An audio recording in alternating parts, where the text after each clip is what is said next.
the camera on. There we go. Yeah, I'm a little bit neurotic, so by all means jump in and come up with other opinions. I get a bit frustrated with the marketing and media hype about certain diets and things, so we'll see how you feel about it by the time I finish giving you the scientific viewpoint of things. Okay, so let me turn that light off so that the other camera picks up the whiteboard. There we go. Alrighty.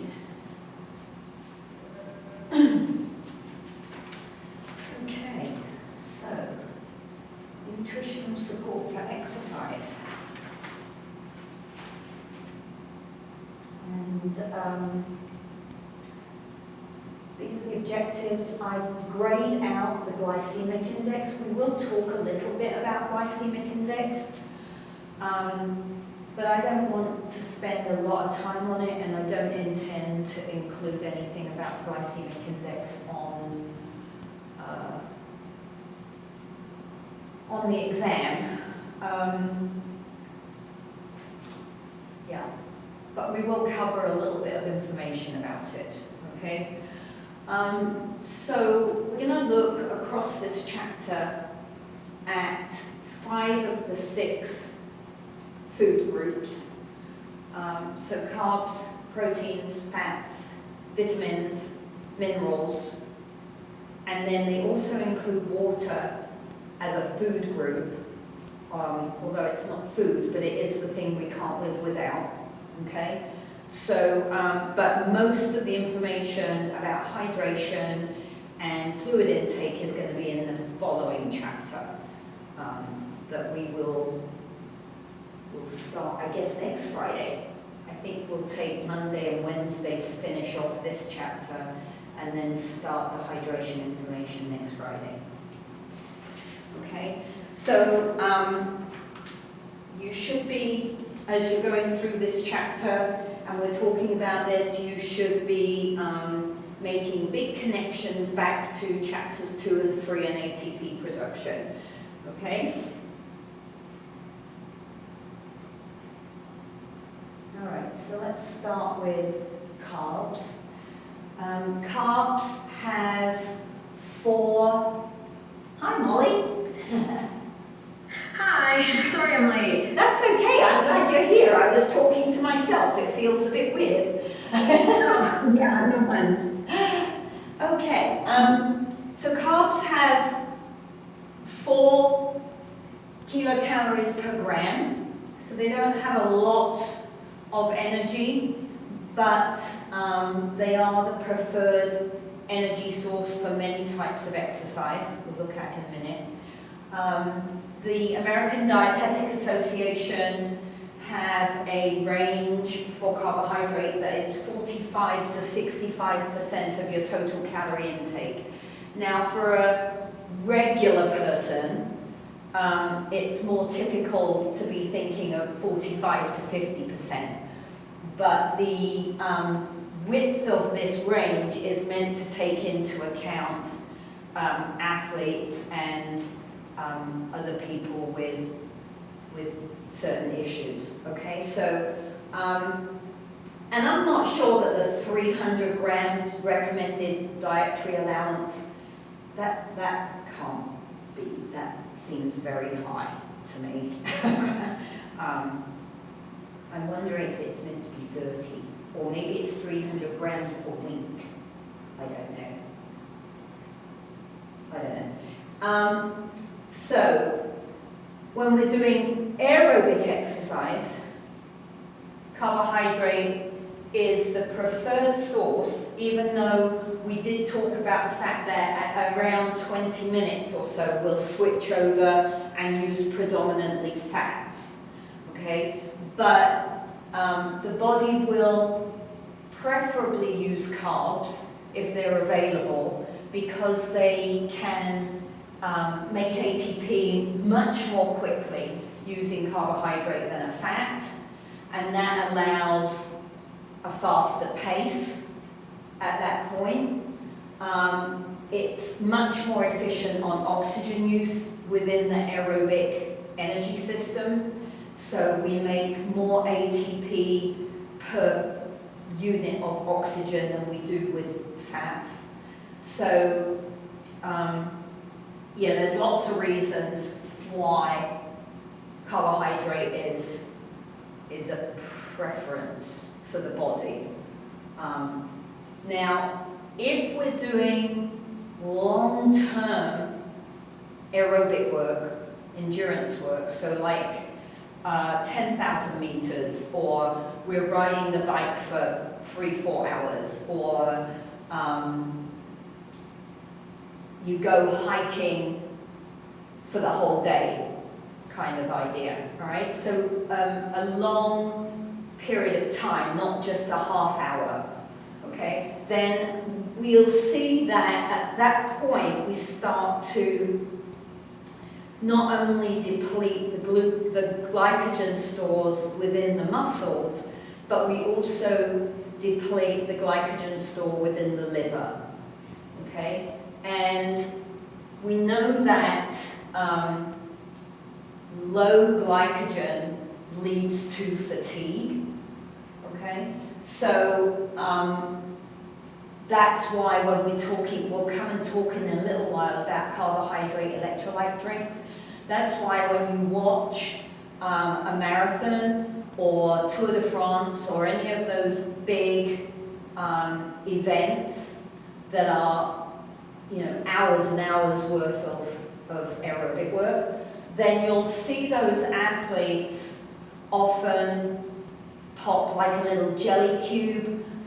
Depending on the race, they might run across and get a drink from a coach, right? As well as it's not just the water, they're taking on board additional carbohydrate to try to limit this depletion at the liver, okay?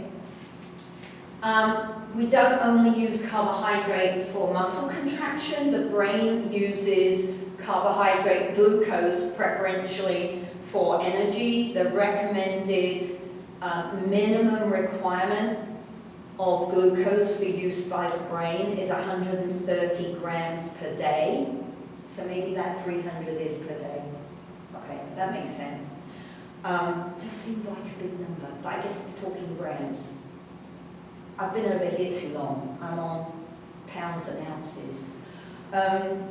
So the brain needs a substantial amount of glucose to function, which is one of the reasons why it's a really bad idea to come to class on an empty stomach, right? Because you have trouble concentrating, paying attention, because the brain can't use fat to metabolize for energy. It can only use blood glucose.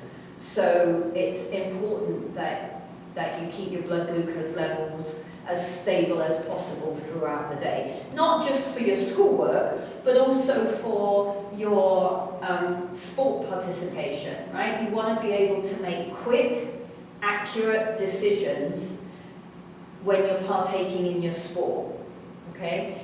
And so that also means you don't want to be hungry. You don't want to be training or competing hungry, all right?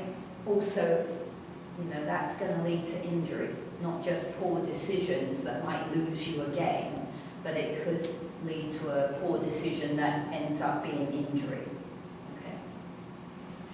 So we also see, let me go back to this glycogen depletion, just to give you some numbers here. So if the exercise is relatively high intensity, which anything, you know, that's hour and a half, 2 hours, 3 hours, 4 hours, ends up being high intensity, then we see about 55% depletion in an hour. So you don't get really fully depleted in just an hour. But if you're doing 2 hours or more, then you can end up literally fully depleting your liver. Whoa, that was weird.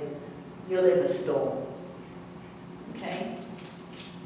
And when we have glycogen depletion, we see a reduction in performance. All right? So not just though aerobic activity, there are certain types of anaerobic activity where carbohydrate is really important as well. So repeated sprints, so if you're doing a HIIT program or a, what else do they call that? It's Friday, my brain's not working. If you're doing repeated, like hill sprints, or you're doing a run and then a walk, and then a run and then a walk, right? Resistance work that is of the type where you're doing high reps and many sets, those end up being much more aerobic in nature than a typical program. They're still not truly aerobic, but they're much more aerobic type than a truly old-fashioned weight program, right? So, let's see, what else? Carbohydrates also benefit our health, particularly if they're high in fiber. So it's really good to try to manipulate the majority of your diet to be low in fat and high in carbohydrates that are high in fiber, like fresh fruits and vegetables and whole wheat grains, things like that. Okay, so we see that it's a really carbohydrate metabolism to make ATP is really important for certain types of performance, and therefore we have to include it in our diet. All right, so we'll come back to this idea because when we start looking at some of the weird diets that are around at the moment, then they are quite low in carbohydrate, and that's not necessarily going to be beneficial, particularly to an athlete. Okay.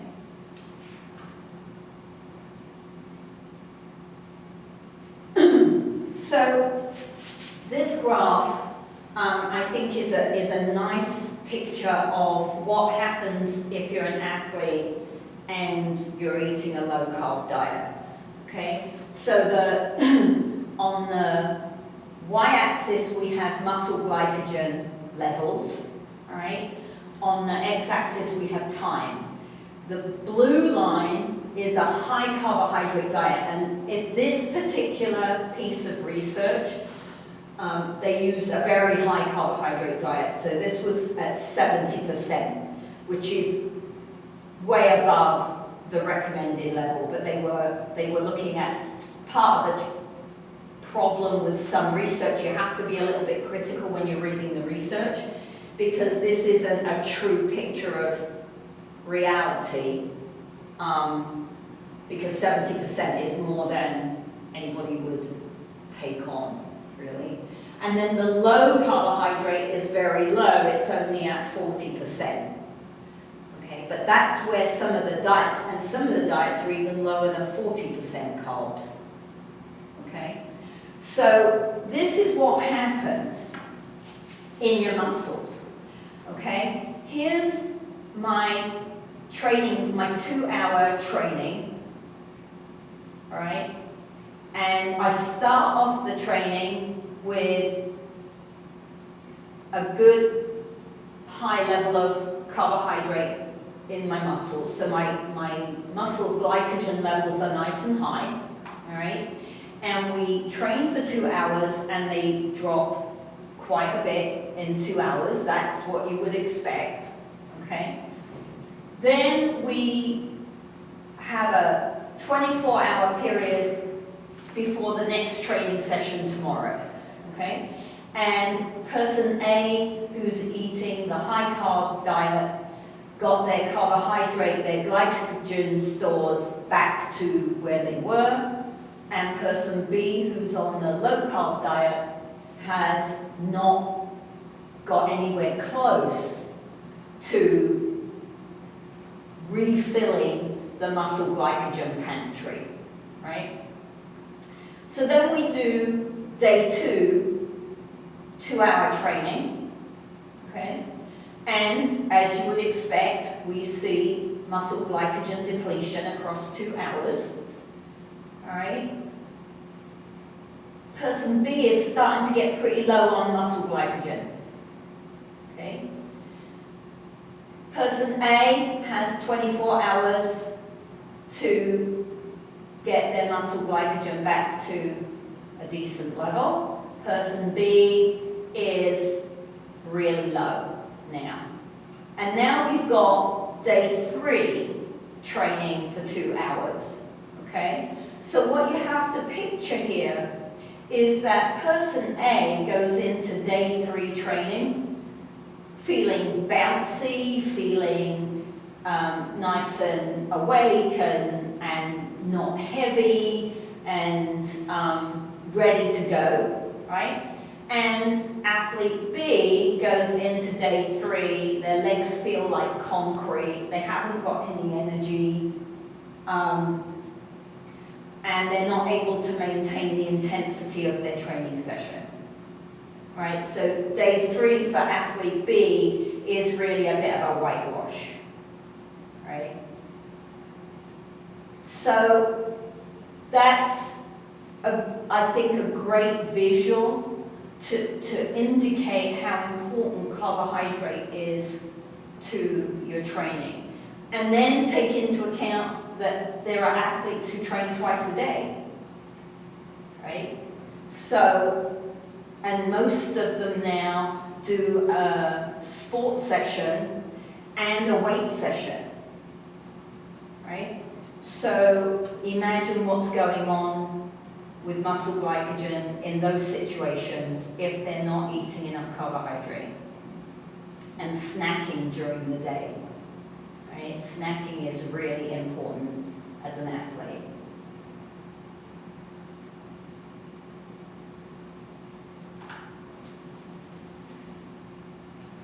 Okay, so we're going to look at a few strategies to enhance stored glycogen, okay? The first one is just eating a high carbohydrate diet. So for most athletes in training, carbs should be a minimum of 50%, preferably more than 50% of their total calorie intake. And then depending on the type of athlete, we've got that window up to 65 that the ADA gave us. Okay, so for strength type athletes, so shot put, bodybuilder, Olympic lifter, I guess the linebackers in a, is that what they're called, in a football team, right? They want to be eating somewhere between 55 and 60% of their diet as carbohydrate, all right? And then for an endurance athlete, they're going to need, depending on where they are in their training program, how many miles they're doing at that point in time, they're going to need to go all the way up to that 65 at certain points in their training cycle, okay? Particularly during high volume training, all right? So we want these much higher levels of carbohydrate when we're doing our high volume training, right?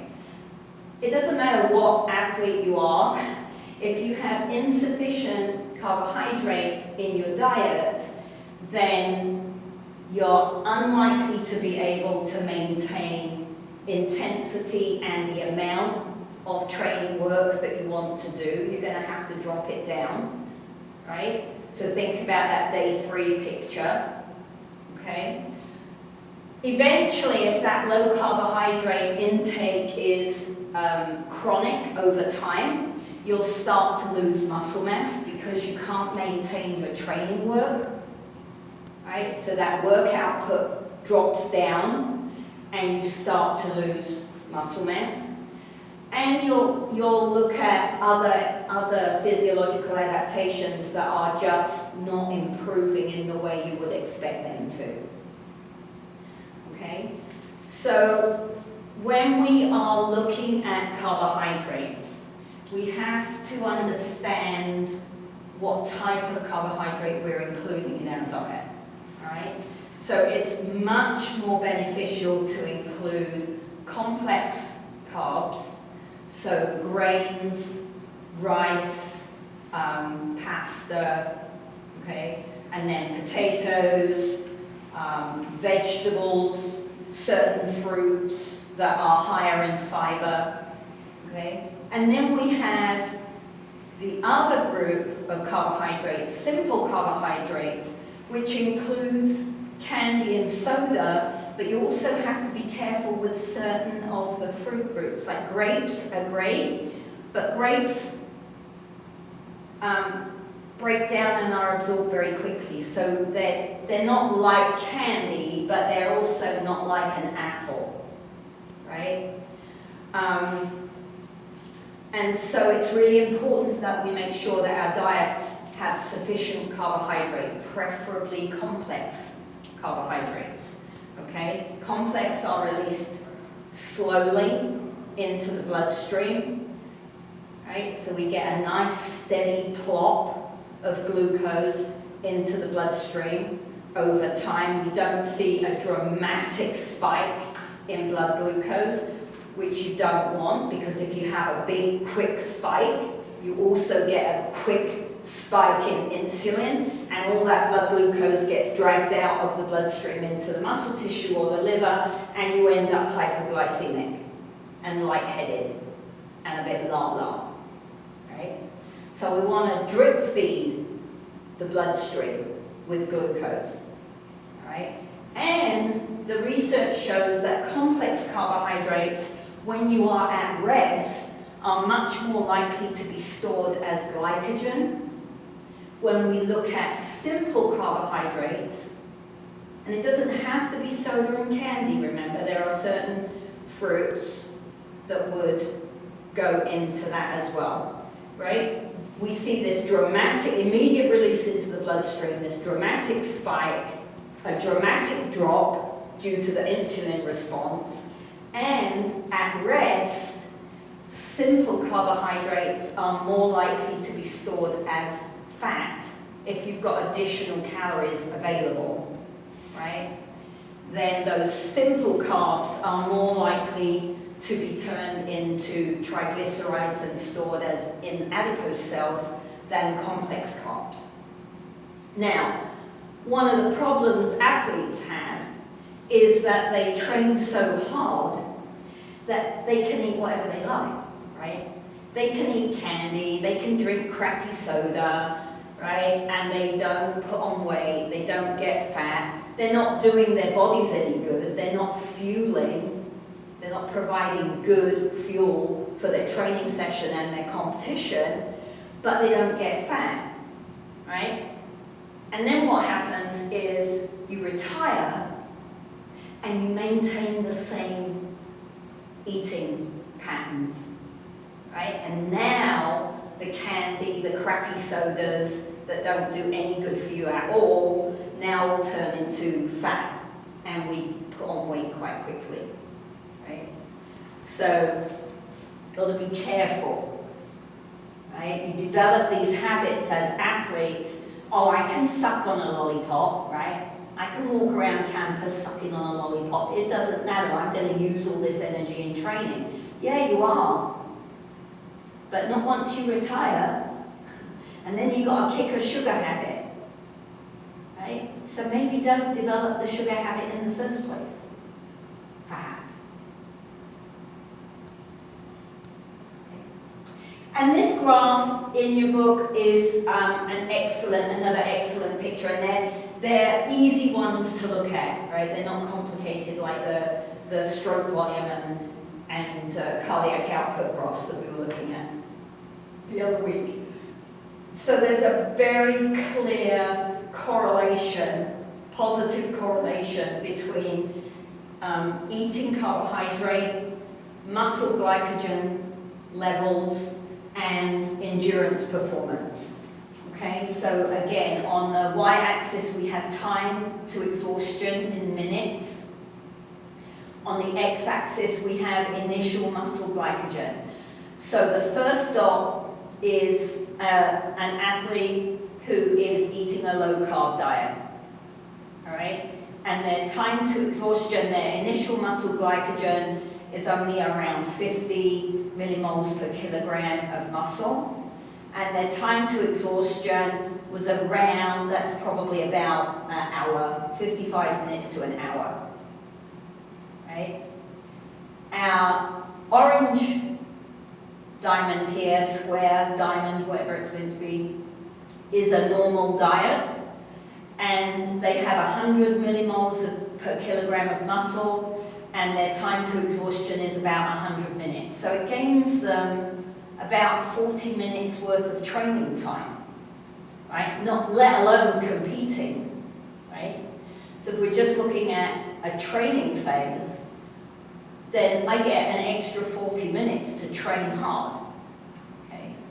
And then we look at a high carbohydrate diet, which I can't remember exactly for this piece of research, but I think they were looking at 60%, not like 70 in the previous piece of research. Here we have 200 millimoles per kilogram of muscle, and the time to exhaustion is around 140, 150 minutes, right? So much more able to train hard for a long time, which obviously benefits performance. All right?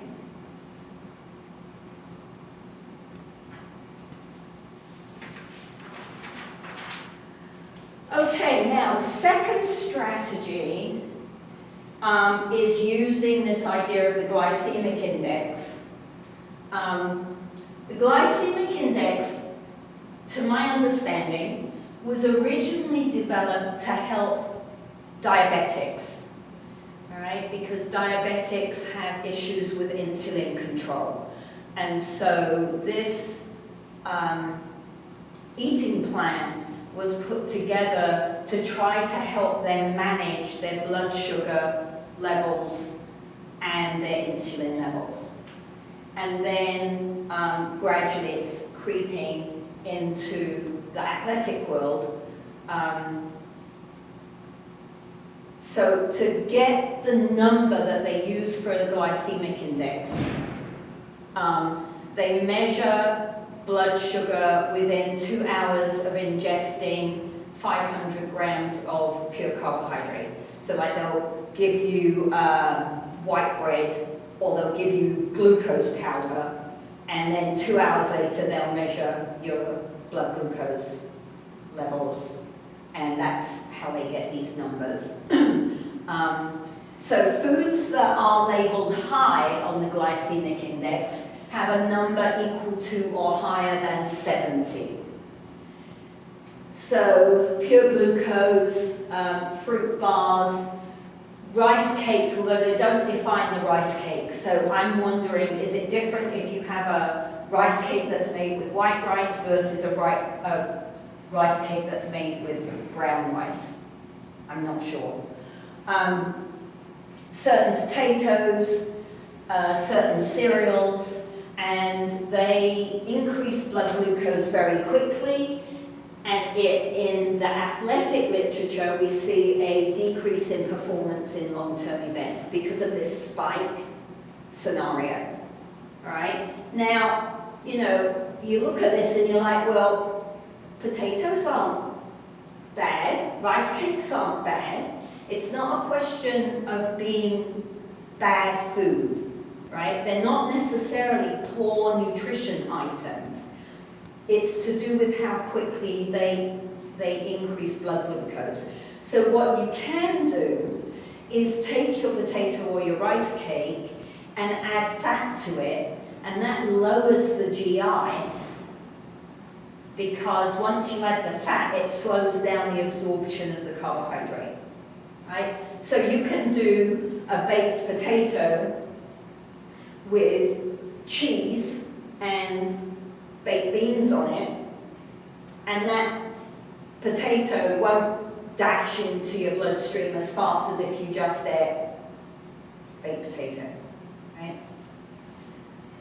So moderate, 56 to 69. Cranberry juice is relatively low in sugar, that's why it's so tart, right? Ice cream, see, ice cream. You would think potatoes would be healthier than ice cream, right? It's not a health index. It's a blood glucose index, right? So ice cream scores moderate because of the fat content, unless you're daft enough to buy low-fat ice cream. Although why anybody would eat low-fat ice cream, I don't know, because it tastes nasty, right? And then the low group, numbers 55 and lower, oatmeal, bananas, baked beans, certain breads, full-fat milks, all right? So the research on this eating plan with regards to exercise is equivocal. There's some pretty big ambiguity within the literature here. But on the whole, they recommend that during an endurance type activity, you would want foods from the high GI group, because you want, during the exercise, you want the glucose to cross into the bloodstream quickly so that you preserve liver glycogen, okay? Before exercise, they recommend foods from a moderate GI group, and you can buy little booklets that have anything you can think of under the sun in them, and they give you a number.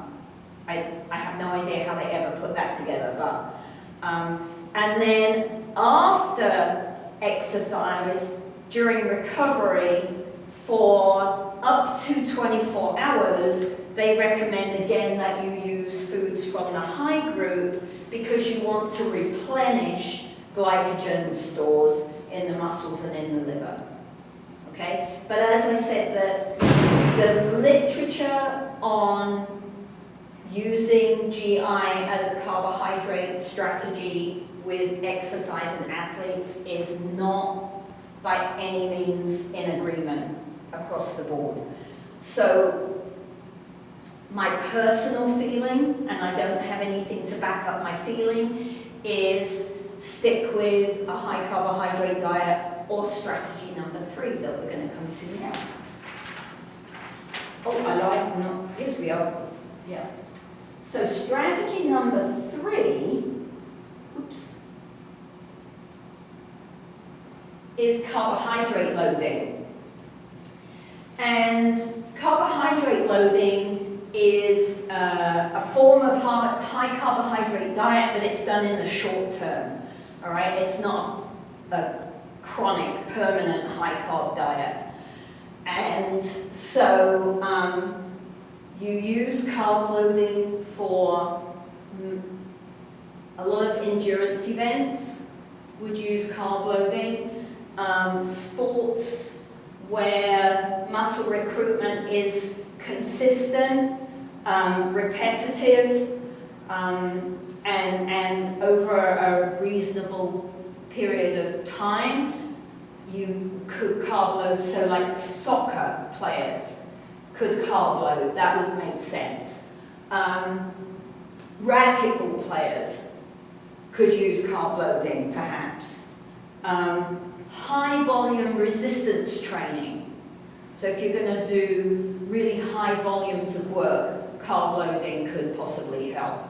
All right? It doesn't help sprint events, okay? Because they don't need that much carbohydrate, okay? Think about how much carbs we use within glycolysis. It's only up to 3 minutes, right? So I don't need to carb load for an event that is 3 minutes or shorter. Right? We're talking about endurance events. We're not really even talking, to be honest, about going out for a 45-minute run, 50-minute run. Right? We're talking serious endurance here. Okay? So,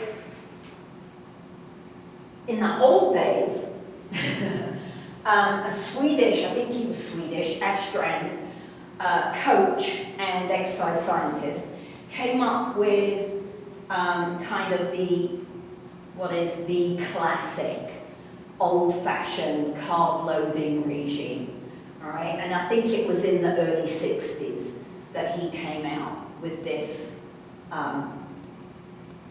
regime. And so in his one, they do a day, so day one of the week, day one, they work really, really, really hard and they deplete their glycogen down very low. Then they have day 2, 3, and 4. They eat a low-carb diet and they continue training.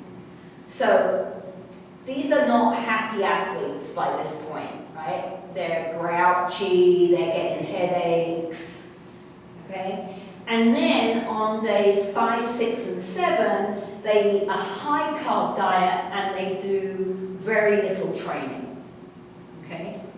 And the result is they get really high storage levels of muscle and liver glycogen, particularly muscle glycogen. The disadvantage to that original method was that the athletes didn't tolerate it very well.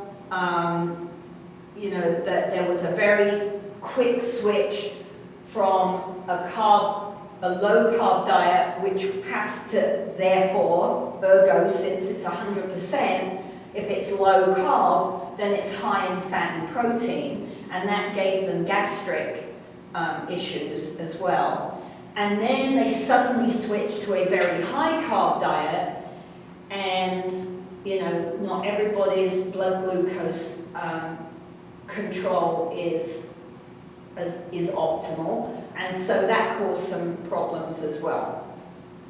Okay, so after, like late 70s, early 80s, we started seeing some modified plans, and there are several different versions of modified plan, but the idea on the modified plans is to skip that low carb portion because it doesn't benefit training and it doesn't really benefit the mental approach of the athlete, right? So I'll show you a graph on the next slide of how that works.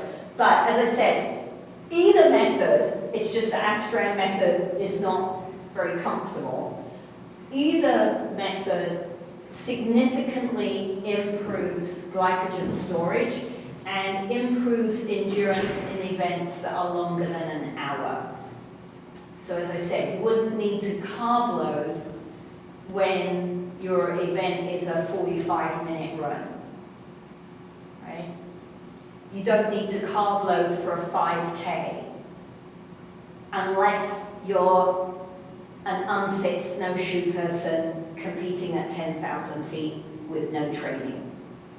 And then it helps quite a lot, right? But the people that win that race that I do don't need to carb load because they finish the whole 5K at 10,000 feet on snowshoes in about 25 minutes, right?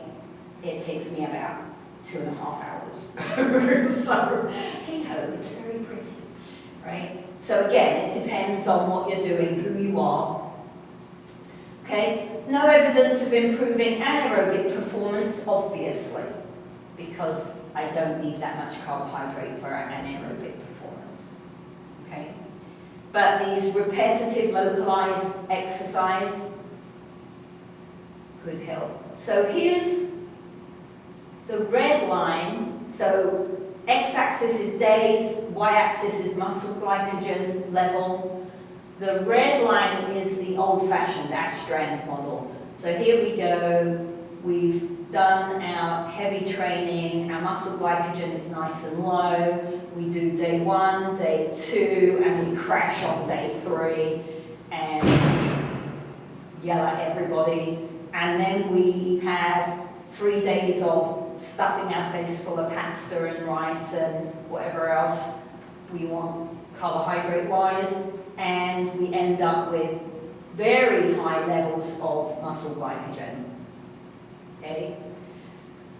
On the modified plans, much more comfortable, we do our training session, and then over the first couple of days we eat a mixed diet, so our regular diet, and then we eat a high carb diet day 3, 4, 5, and 6. And this difference here is statistically insignificant. So although it's not quite as high on the modified plans, it's not significantly lower. And you have much happier athletes on the modified plan. So I think it's worth using that one myself.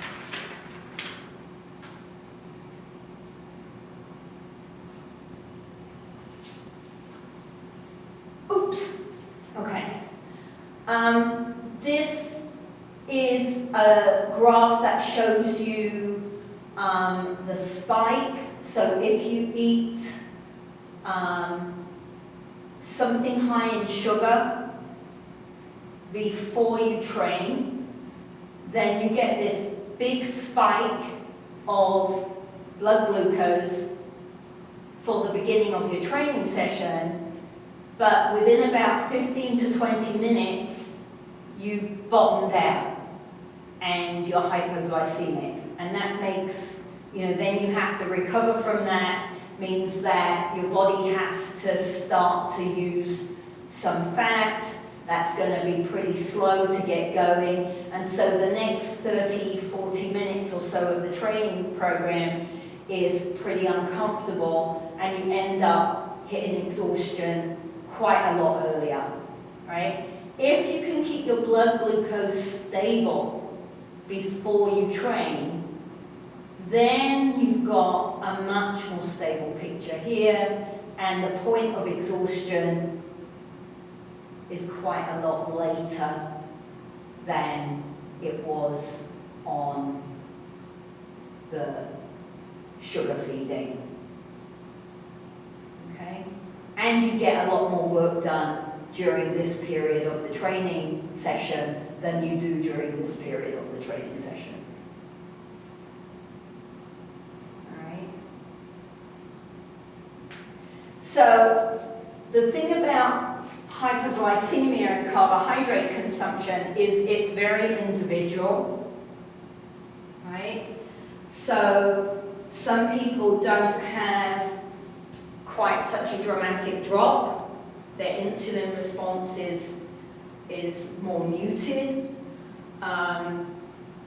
If you were low on blood sugar before you ate the sugary thing, then it would have passed quite quickly into the muscle tissue anyway.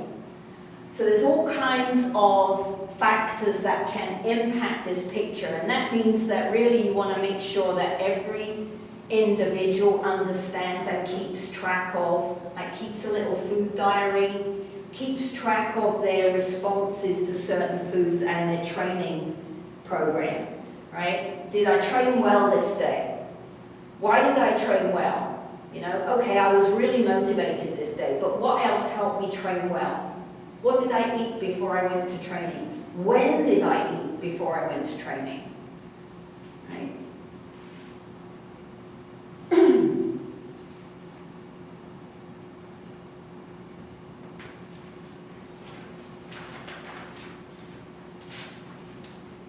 Okay, so we'll do a little bit on sports drinks. The next chapter does a lot more on sports drinks. But I'm going to do, what time is it? Oh, maybe I'm not. Is that 2:48 already, Molly? Yes, ma'am. Uh-oh, well maybe we'll start with sports drinks on Monday then. Whatever you want to do. Let's do that because it's a bit convoluted and I don't want to start it and then have to pick it up on Monday. I'd rather do the whole thing. So let's cover that idea Monday. Let's do that. Okay, sounds good. I think that's a better plan. Okay. Well, thanks for joining me. Any questions? Yeah. What questions do you have about carbs? You're pretty thorough. One thing, so people do those keto diets, that's like burning like fat. How does that work with the carbs? Because that just like switching your body over to burning like your stored fats versus Yeah, they carbs. so theoretically, what happens is you eat really, really low levels of carbohydrate on that diet, and so you deplete your muscle and your liver glycogen, and that eventually forces your body to start using stored fats as an energy source for aerobic work, right? So there are several problems with it, and similar with high protein diets is a similar thing. The problem is not that the theory is wrong, the problem is the reality of the theory, right? Because it takes anywhere up to 6 weeks for your body to readjust to using another source of substrate predominantly. And we might go over a bit of this again next week. And so you've got a period of time where you're very sluggish, you're very tired and fatigued. If you're an athlete, you really can't train very well.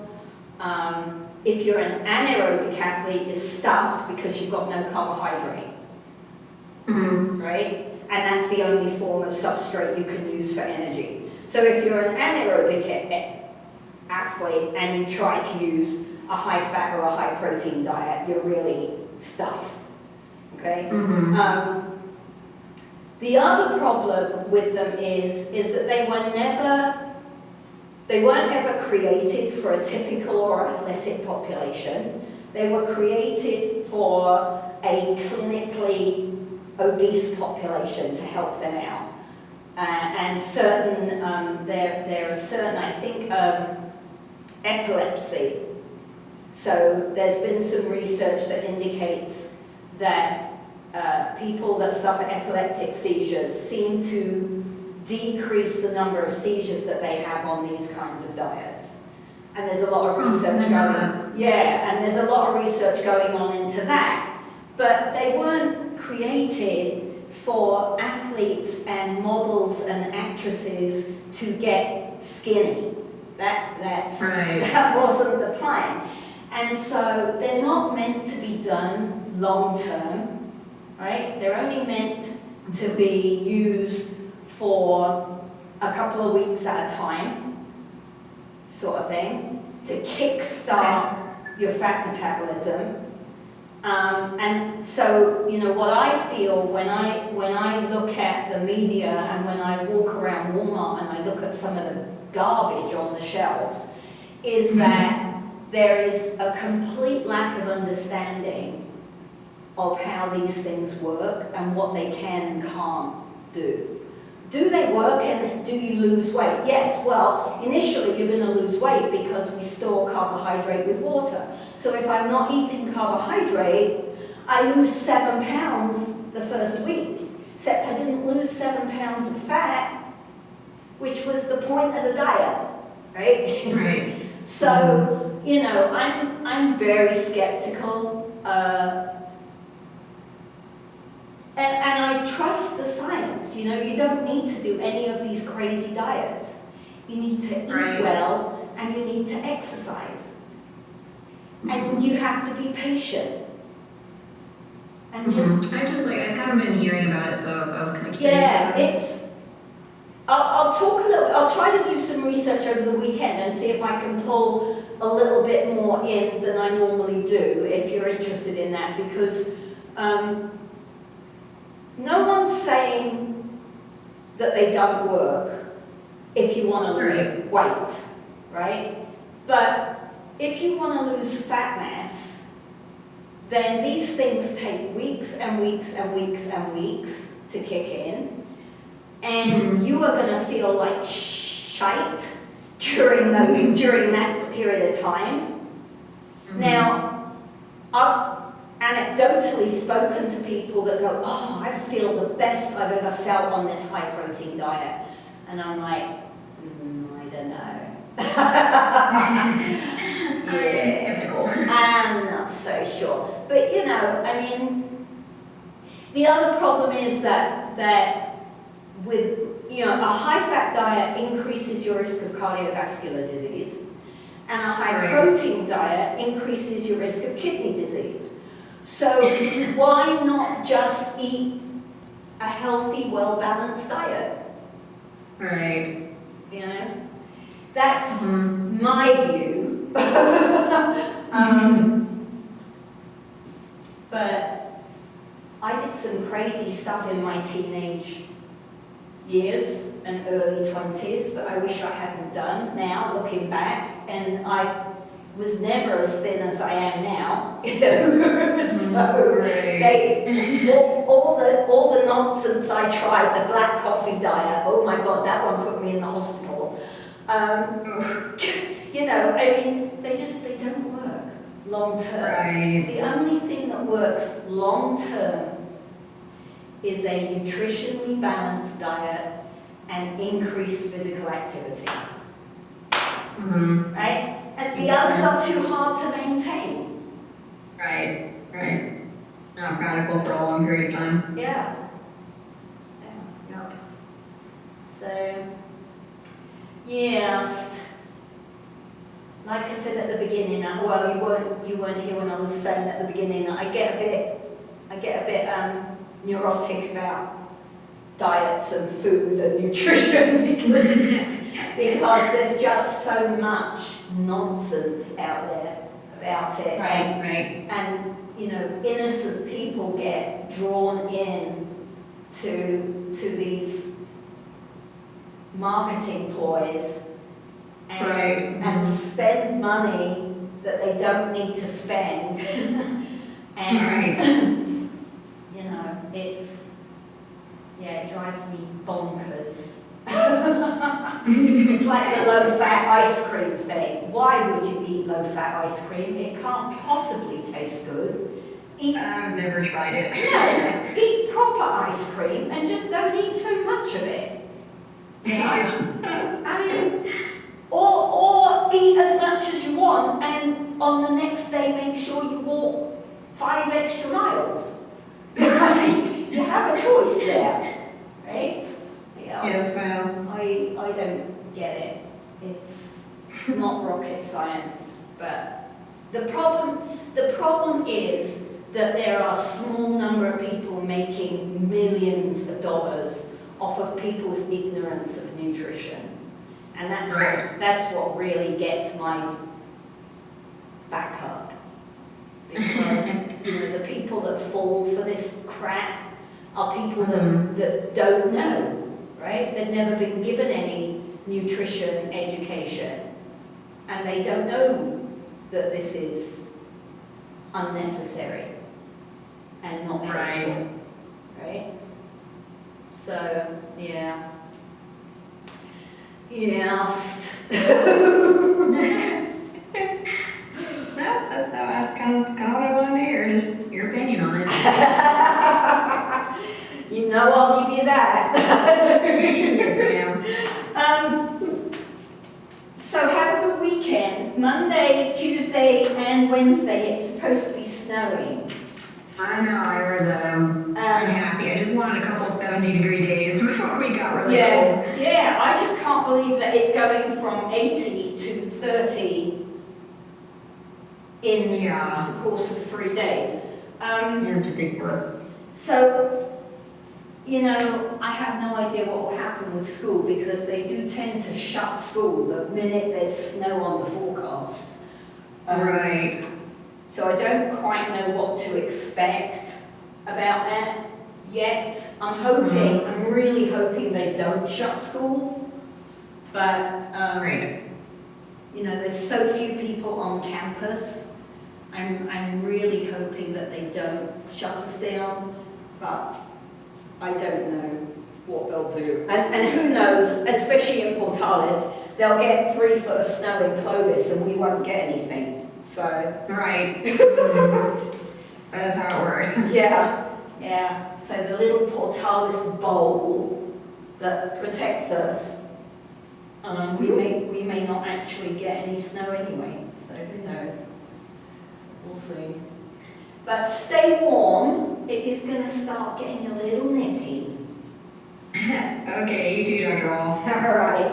Have a great weekend, Molly. Okay, you too. Bye. Bye.